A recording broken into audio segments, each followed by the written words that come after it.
마가복음 9장. 예수께서 그들에게 말씀하셨습니다. 내가 너희에게 진실로 말한다. 여기 있는 사람 가운데 죽기 전에 하나님 나라가 능력을 떨치며 오는 것을 볼 사람이 있다. 6일 후에 예수께서 베드로, 야고보, 요한만 따로 데리고 높은 산으로 올라가셨습니다. 그런데 예수께서 그들 앞에서 모습이 변하셨습니다. 예수의 옷은 이 세상 그 누구보다도 더 이상 희게 할 수 없을 만큼 새하얗고 광채가 났습니다. 그리고 거기에 엘리야와 모세가 함께 그들 앞에 나타나 예수와 이야기를 나누었습니다. 베드로가 예수께 말했습니다. 주여, 우리가 여기 있는 것이 좋겠습니다.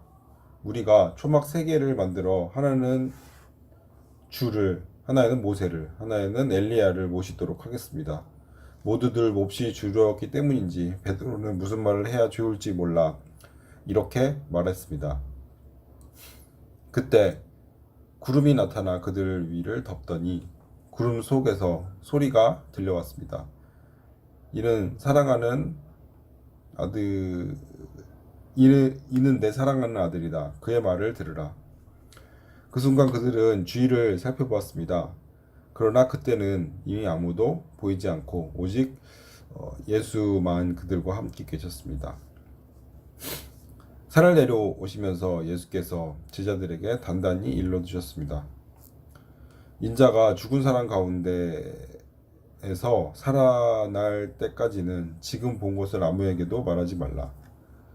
제자들은 이 일을 마음에 새겨두면서도 죽은 사람들 가운데에서 살아난다는 것이 무슨 뜻인지 몰라 서로 물어보았습니다. 제자들이 예수께 물었습니다. 왜 율법학자들은 엘리야가 먼저 와야 한다고 말한 것입니까? 예수께서 대답하셨습니다. 참으로 엘리야가 먼저 와서 모든 것을 회복시킨다. 그런데 왜 성경에는 인자가 많은 고난을 받고 멸시를 당할 것이라고 기록된 것이냐? 내가 너희에게 말한다. 엘리야는 이미 왔다. 그런데 사람들은 그에 대해서 성경에 기록되어 있는 대로 그들을 자기들 마음대로 대했다. 그들은 다른 제자들에게 돌아와 보니 그 제자들이 많은 사람들에게 둘러싸여 율법학자들과 논쟁을 벌이고 있었습니다. 사람들은 모두 예수를 보자마자 몹시 놀라며 달려와 맞이했습니다. 예수께서 물으셨습니다. 무슨 일로 이렇게 논쟁하고 있느냐?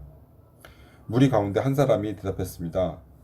선생님, 제가 아들을 데리고 왔습니다. 그 아이는 말 못하는 더러운 귀신이 들려 있어 말을 못하게 하는 더러운 귀신이 들려 있습니다. 귀신이 한번 아이를 사로잡으면 아이가 땅에 거꾸러집니다. 그러면 아이는 입에 거품을 물고 이를 가면서 몸이 뻣뻣하게 굳습니다. 그래서 선생님의 제자들에게 귀신을 쫓아내 달라고 부탁했지만 쫓아내지 못했습니다. 예수께서 말씀하셨습니다.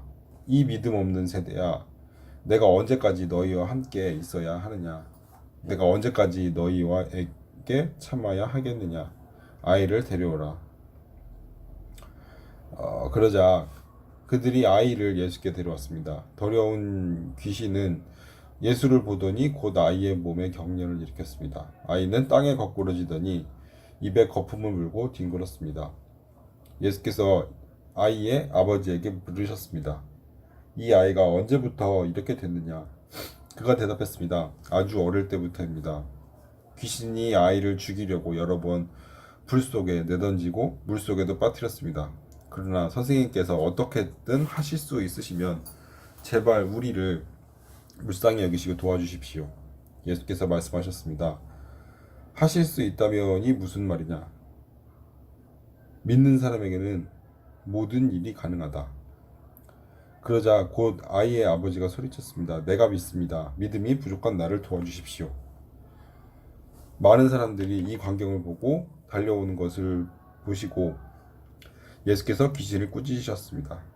듣지 못하게 하고 말 못하게 하는 귀신아, 내가 너에게 명령한다. 이 아이에게서 나와 다시는 들어가지 마라. 더러운 귀신은 소리 지르며 아이에게 심한 경련을 일으키더니 나갔습니다. 아이가 죽은 것 같이 돼 누워 있자 많은 사람들이 수군거렸습니다. 그때 아이가 죽었나 보다. 그때 예수께서 아이의 손을 잡아 일으키셨습니다. 그러자 아이가 벌떡 일어났습니다. 예수께서 집 안으로 들어가신 후에 제자들이 따로 물어보았습니다. 어째서 저희는 귀신을 쫓아내지 못했습니까? 예수께서 대답하셨습니다. 이런 귀신은 오직 기도로만 쫓아낼 수 있다. 그들은 그곳을 떠나 갈릴리를 지나게 됐습니다. 그러나 예수께서는 자기 일행이 어디로 가는지 사람들이 모르기를 바라셨습니다. 제자들을 가르치고 계셨기 때문입니다.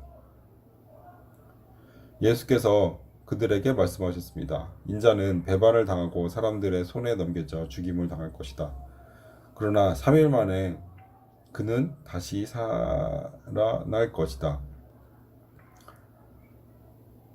그러나 제자들은 그 말씀이 무엇인지 깨닫지 못했고 두려워서 예수께 묻지도 못했습니다. 그들이 가버나움으로 왔습니다. 집안에 계실 때에 예수께서 제자들에게 물으셨습니다. 오는 길에 너희끼리 왜 논쟁했느냐? 그러자 제자들은 말이 없었습니다. 그들은 길에서 누가 가장 큰 사람이냐 하는 문제로 다투었기 때문입니다. 예수께서 자리에 앉으시면서 12제자를 불러놓고 말씀하셨습니다. 누구든지 첫째가 되려면 모든 사람의 꼴찌가 되어야 하고 모든 사람을 섬기는 종이 되어야 한다. 예수께서 한 아이를 데려와 그들 가운데 세우셨습니다. 그리고 아이를 팔로 껴안고 제자들에게 말씀하셨습니다.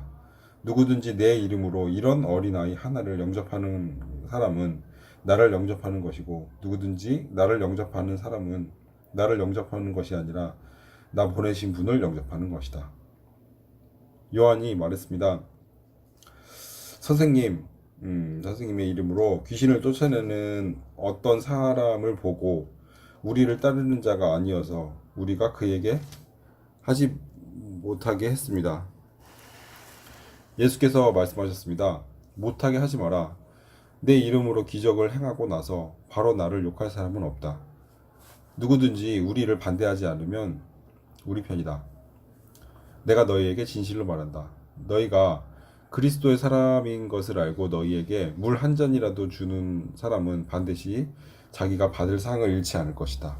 또 누구든지 나를 믿는 어린 아이들 중 하나라도 죄짓게 하는 사람은 차라리 큰 맷돌을 목에 달고 바다에 던져지는 것이 나을 것이다. 내 손이 너를 죄짓게 하거든 잘라버려라.